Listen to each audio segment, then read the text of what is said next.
What's up, fool? So check it. Episode 2, it starts off with this meeting because like the war is over, you know? So now they gotta figure out how to fix the hole in the roof. But nobody's got any real ideas, you know? These fools are about war, not about like construction. So, this is where the Sasquatch comes in. This is a Sasquatch, by the way. I know that he doesn't look like it. Last time he was kind of hairy and big, but this is the Sasquatch, I swear. And I'm pretty sure that this fool got a good idea. Problem is, they cut the thing like right away. We never find out what this fool's thing is. In fact, nobody knows what this thing is. Because it immediately goes over to Rhino. And that fool wakes up, he's got like a fever dream or something about some chick being tied up in a cave. I don't know. And in comes the homie Sleepy. She says some stuff about this fool fever dream. She's like, hey, wait, you good? And he's like, nah, dog. So Sleepy goes, I got you, fool, don't trip. Just keep telling yourself when you're going to sleep that you're going to sleep and that nothing that happens next is real. Sometimes that helps. Watch, I'll show you. And that's where the homie Rhino, he's like, okay, I'm gonna give this a shot.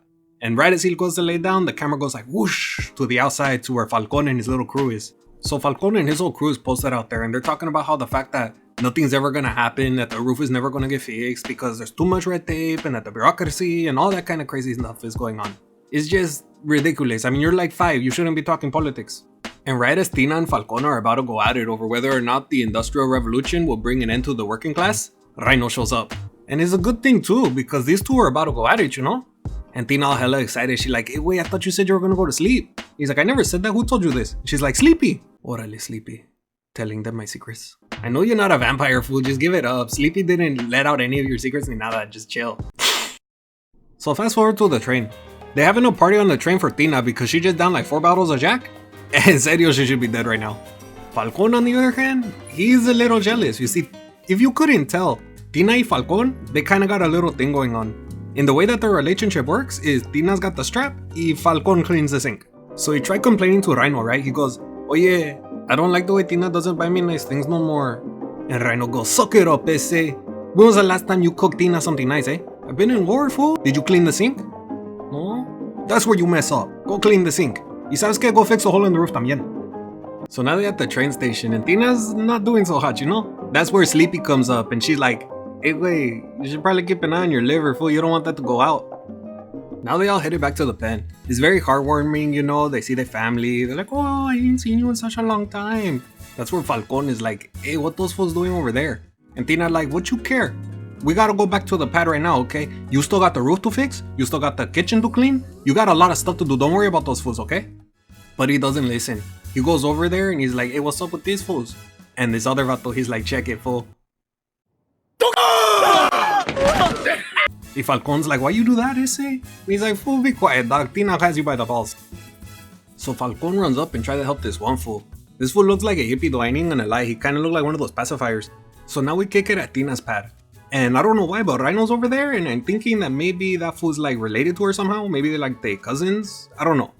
So Tina's complaining about Falcon. She's talking about how that fool doesn't cook anything anymore and that how he started gaining independence. And she looks at Rhino and she's like, hey wait, you know how to keep these fools in line? Tell me something, fool, teach me how to do this. But Rhino's thinking about something else. In his head, he's thinking about something way different. He starts talking about the roof and how nobody's gonna fix the roof. And why is the roof still busted? And he's still going on and on and on. And then that's when Abuelita, she loses it. She freaks out. She's like, hey, aplácate, wey. We're not having that anymore, okay? If you're gonna have a mental breakdown, you go to the mental hospital or you take it outside, but not in my house. And Rhino goes, okay. My bad, Abuelita. I'll take this outside. And that's exactly what he does. The next day, Tina and Rhino, they're walking down the street, you know, because this fool can't exactly die. He's kind of immortal, but not really immortal. And she tells him, she goes, hey fool, you never told me how to keep these hoes in line. Falcon started having dreams and I don't like it. So he gives her some advice and he goes and kicks it with his crew. You got everybody in here. You got Sleepy, you got Rhino, you got the Sasquatch, and you got these two. I think this one's Jason. I don't know who this fool is. He's probably not important. So they having a little meeting, you know. Rhino's making sure that the advice he just gave Tina is good enough. So he's, you know, consulting with the homies. Like, hey, wait, was this good advice or no? Now, what they know or they maybe don't know, it don't matter. What they might not know, but they do know, is that inside of the recorder, there is the spice. And it's full of spice. There's like 3 of them. Probably they needed the help, you know. They probably need to make sure that their hoes in line too. The episode wrap up with Tina following Rhino's advice. She dropped that phone and she said, hey wait, you say my hair look ugly one more time, you'll be calling me papi from now on. And right as Falcon starts crying, Rhino walks away all dramatic. They even do like the close up with his eyeballs and stuff. And then he goes, yeah, that was good advice.